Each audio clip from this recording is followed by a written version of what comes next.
Hi guys, this is your boy Alano B, the billionaire, and we are back at it again.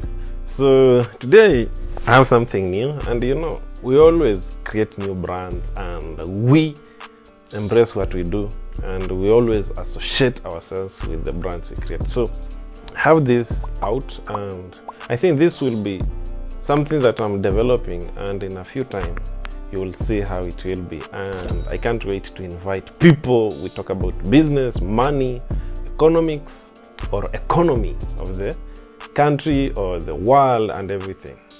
So today I'm here to talk about something that I battled with, something that I fought, and this is fear. And okay, if we go into details on definition, I don't know if we have for me, I feel like I don't have a definite definition for fear, but I just want to highlight that fear is something that has limited us from achieving our goals, our visions, our anything that we feel, because this world can be better if many people stopped fearing. We are here because we have fear in our minds, we have fear in our society, we have fear in our country. And for the past few years, let's say since up to the end of 2018, let's say the beginning of 2019, I had developed fear that it was hard for me to handle. The first thing was like I was employed, so my first issue was, if I get now my employment is done, where will I go? Will I be going back to my village, or where will I start? And that was one of the biggest fears that I had. The second thing was, will I be able to support my life in a good way when I don't have salary? And will I lose my friends?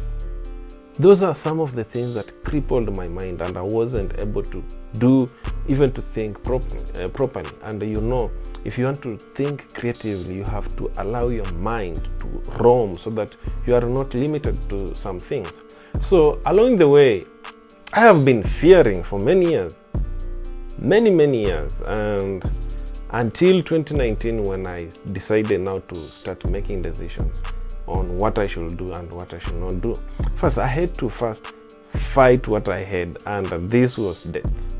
When you have debts, you fear, because first, you don't want even to meet the people you owe the cash, because you don't have an explanation to them. So it limits you from even walking around your village, your hood, or your area. And that's one of the biggest problems. You are living a life that is not yours. So I had that kind of issues in my life for the past few years, but I have taken time. First, I have taken time to accept the problem, because you can't fight something that you don't know. So what I did is I accepted the problem that yes, I fear, and the only thing that I should do is to find out, what do I fear? So even dying, that people fear death, but I came to realize that death is inevitable. You can't live here for 150 years. Anytime you are gone. And I had the same issue, but when I came to understand that there are things that will pass, there are things that will happen, there are things that you can't stop. You can't stop death. So what I did is I accepted things that I can be able to control, and those that I can't control, I just have to leave them. Maybe I look for another way. So once, when I was in this process, I started now coming up with the structures that will help me now fight this problem of inferiority complex, the way we call it. One, when I realized that I fear losing the job, I started connecting to people who can give me what we call side hustle, so that once I'm out of the job, there's still some cash that is coming in. So I started developing networks, good networks that can support me, so that when I'm out of that situation, I can't really blame my employer for not giving me an opportunity, because until the job is yours, then anything can happen. So once something happens, you cannot control it. It has already happened. You can only live with it. So I started developing that kind of network. And then secondly, I have invested a lot in books. I have read many books about mindset, how to handle your mind, because everything that you do is driven here. It's received by your mind. And then if you look at your mind, it's structured into two phases, the conscious and subconscious. Conscious is what receives. Then once you start thinking about the issue in long term, it's sent back to your subconscious mind. So I started changing my mind to only allow positive ideas and positive things that can flow into my mind. Yes, we have negative issues in our lives. Something can happen that you can't be able to control. But how do I handle that? I focus on the positive side. Maybe it happened because it was meant to happen so that I can learn. For example, when I was betting really messed me up. So the negative side was me losing my money. But then I had to take another step of viewing betting in which way, that it's something that I can stop and invest my money into something else. So my money right now, I can't put it on betting, but I can invest the money in other projects, like printing these t-shirts. They cost. So betting, I could have used the money to bet, but right now I'm wearing the t-shirt because it's my brand. It's something that I feel. It's something that I can relate to.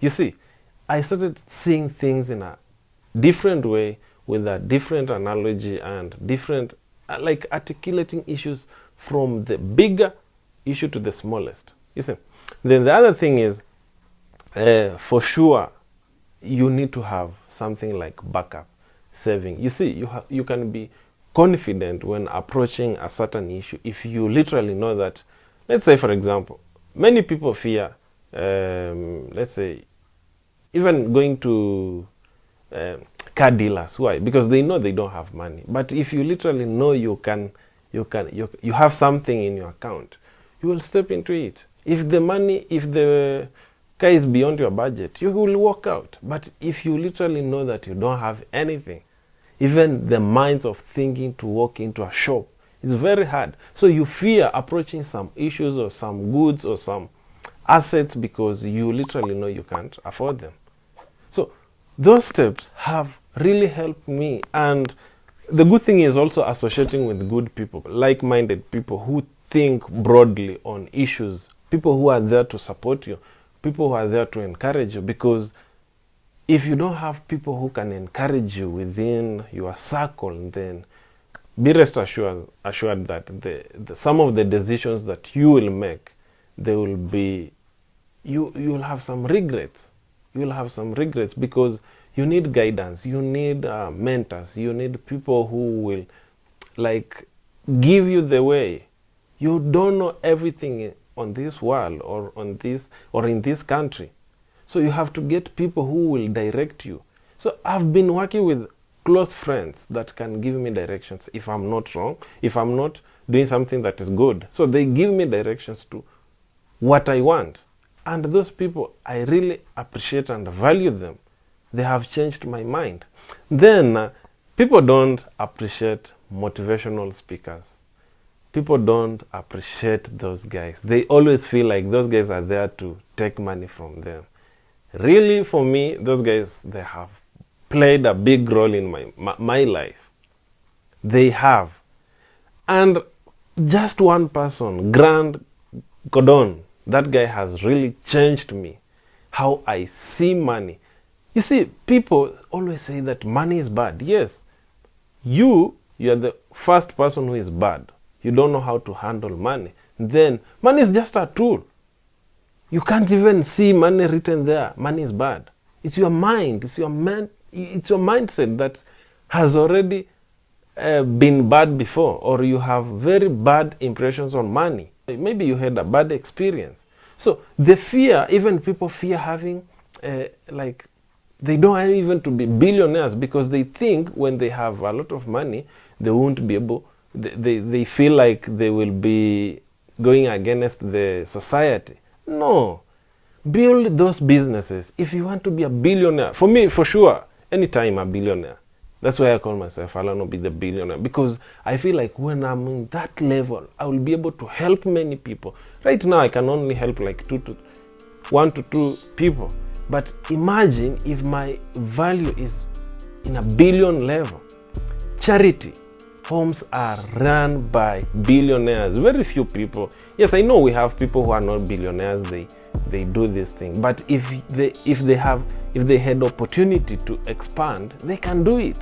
So the fear that we have developed, I think, is just fear from the society or fear from what we interact with. But if we are given the freedom to do things, then I feel like we can do more. Check out Storo. Storo, those are guys who run on buildings. Those guys, they don't fear. They have been doing this for like 10 to 15 years. They have already fought the part where fear comes in. So right now, it's just enjoying. Right now, for me, I'm enjoying, because you know what? I don't fear anything. If my boss tells me, Alan, it's over, and then I'll say, thank you, sir, for your period. I think we have been together for good moments and bad moments. I can walk. But before, it was bad. Before, I will struggle. Before, I will think. Before, I'll get stressed. Right now, no. Anything can happen. So guys, sometimes we talk these things in an emotional way, because I always feel like if we still young, we can do better. We can hustle. We can create those wealth channels that can give us property, and we can do what? We can help the society. Our country will only grow if we do our part as young people. But if we don't, then we shall complain forever and ever. So guys, I just want to say, please support our channel by subscribing here. So it's Alano B. Just subscribe, share our videos, and you know what? Sometimes you don't need to encourage people by words. Just do the action. Encourage me by doing the action of sharing the videos, liking, even disliking is very important, because it shows engagement. You can dislike if you don't want to like. I will be proud, because it shows that you engaged on the video. And share with your friends, because this is the only billionaire you know. Alano B, the billionaire. Peace.